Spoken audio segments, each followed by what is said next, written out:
485 jefes de la estructura más temida de El Salvador, sentados en el mismo banquillo. Más de 14.420 imputaciones dentro de un total de casi 47.000 delitos atribuidos a la organización. 13 meses de audiencias ininterrumpidas y en el centro de todo un sistema con un nombre que suena casi burocrático, pero que escondía algo mucho más oscuro: válvulas abiertas. Hoy vamos a contarte cómo funcionaba ese mecanismo, qué pruebas presentó la Fiscalía para sostenerlo y por qué este juicio podría convertirse en la sentencia más importante contra la cúpula de la MS-13 en toda la historia de El Salvador. Todo esto ocurre en el Tribunal Sexto contra el Crimen Organizado de San Salvador, donde después de más de un año de intensas jornadas judiciales, iniciadas el 21 de abril, incluyó la audiencia única abierta contra los 485 cabecillas de la estructura criminal, MS-13. La Fiscalía General de la República los acusa de haber ordenado miles de delitos cometidos entre los años 2012 y 2022, entre ellos aproximadamente 29.000 homicidios, extorsiones y casos de narcotráfico. Las propias autoridades aseguran que este proceso no tiene precedentes en la historia del país. Y hay un cargo adicional que pocas veces se explica con claridad. La estructura también enfrenta acusación por rebelión, porque según la Fiscalía, la organización buscaba mantener control territorial y operar como una especie de estado paralelo. Dentro del propio país, no estamos hablando únicamente de una pandilla cometiendo delitos de forma individual. Estamos hablando de una acusación que describe un sistema completo de gobierno paralelo, con sus propias reglas, su propia jerarquía y su propio sistema judicial interno para castigar a quien no obedeciera. El expediente que sostiene esta acusación es, según las propias autoridades judiciales, uno de los más extensos presentados en los últimos años. Incluye 17 testigos criteriados, una amplia cantidad de peritajes especializados, vídeos y 625 grabaciones de audio relacionadas con las investigaciones.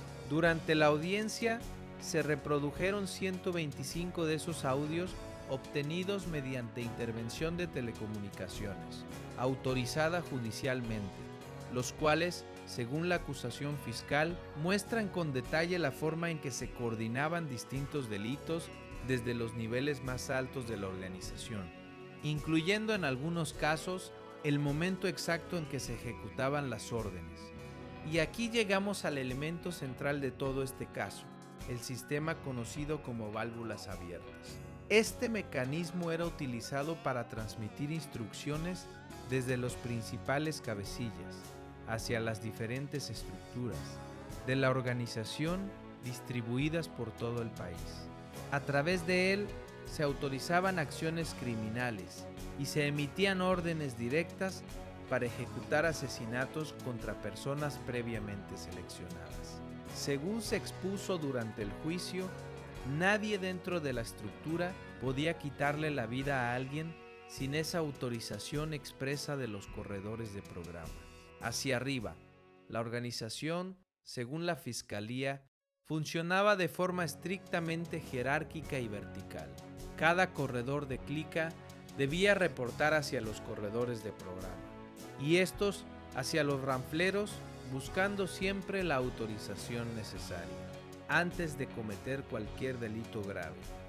Según las investigaciones, entre las víctimas de este sistema se encontraban civiles comunes, integrantes de grupos rivales, personas consideradas traidoras por la propia organización, e incluso miembros de las instituciones encargadas de la seguridad pública, incluyendo agentes de la Policía Nacional, civil, un elemento de la Fuerza Armada y un jefe fiscal que perdió la vida en el departamento de Usulután. Uno de los detalles más reveladores expuestos en el juicio es que en muchos casos las propias víctimas eran obligadas a realizar gestos asociados a pandillas rivales para que la estructura pudiera justificar internamente. ante sus propios líderes por qué se les quitaba la vida. También se expuso que la organización aplicaba un sistema interno de castigo extremadamente severo, incluso contra sus propios miembros, cuando estos no seguían al pie de la letra las órdenes recibidas. Castigos que en ocasiones llegaron hasta la muerte del propio integrante sancionado, según explicó el fiscal adjunto contra el crimen organizado, Max Muñoz.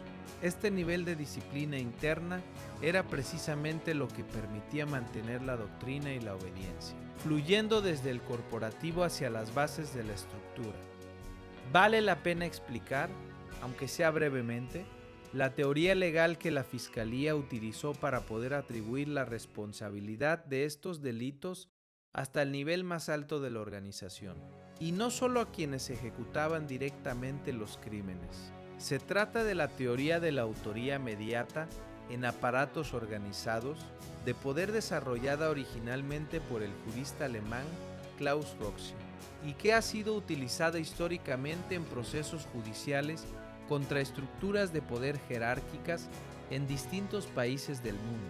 En términos simples, esta teoría permite responsabilizar penalmente a quien da la orden desde arriba, aunque nunca haya estado presente físicamente en el momento del crimen, siempre que se demuestre que existía una estructura organizada capaz de garantizar que esa orden se cumpliera sin necesidad de que el líder participara directamente. Es en esencia el mismo tipo de argumento legal utilizado en otros países para procesar a mandos que ordenan crímenes desde despachos, lejos de la escena del delito, pero con control total sobre quienes sí estaban ahí.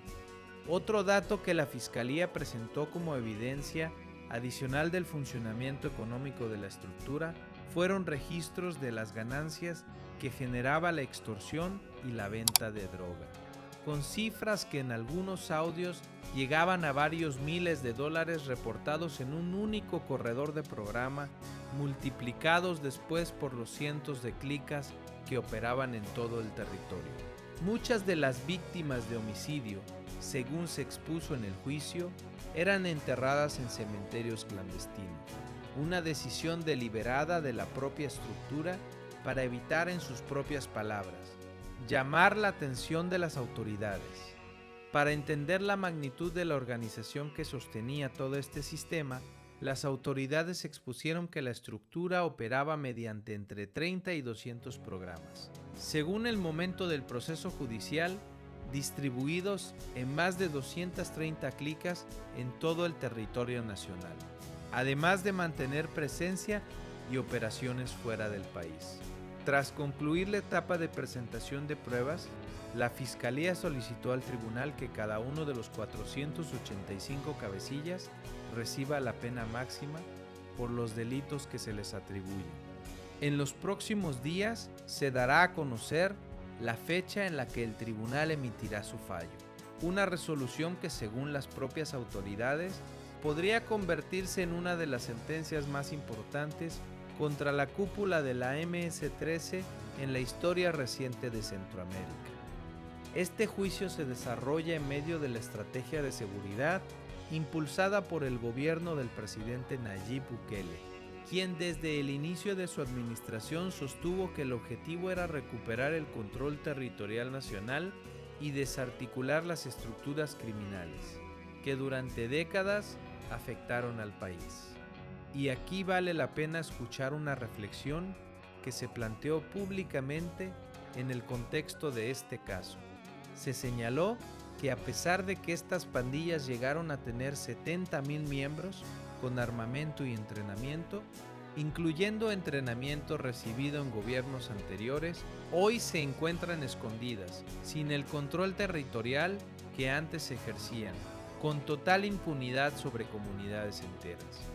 Es importante decir con honestidad que en el mismo contexto donde se compartió esta reflexión, también se plantearon críticas directas hacia sectores que, según quien hablaba, habrían defendido en el pasado a los líderes pandilleros, medios de comunicación, algunos políticos y organizaciones no gubernamentales de derechos humanos.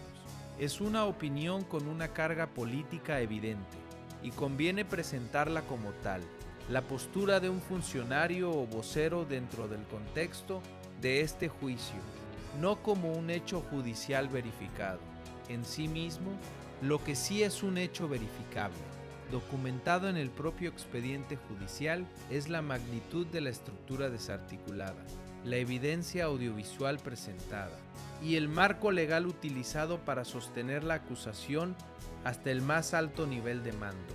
Con el paso de los años, la estrategia de seguridad del gobierno salvadoreño ha estado acompañada de operativos, reformas legales, fortalecimiento institucional y procesos judiciales como este, con el objetivo declarado de que no solo respondan ante la justicia quienes ejecutaban los delitos directamente, sino también quienes, según la acusación fiscal, daban las órdenes desde los niveles más altos de la organización. Ese es, precisamente, el valor histórico de este caso.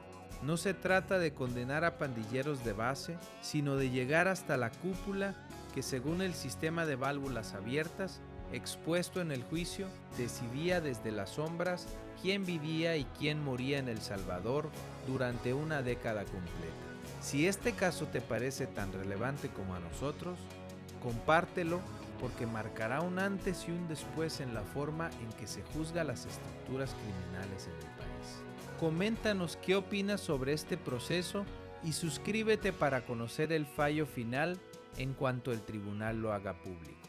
Nos vemos en el próximo video.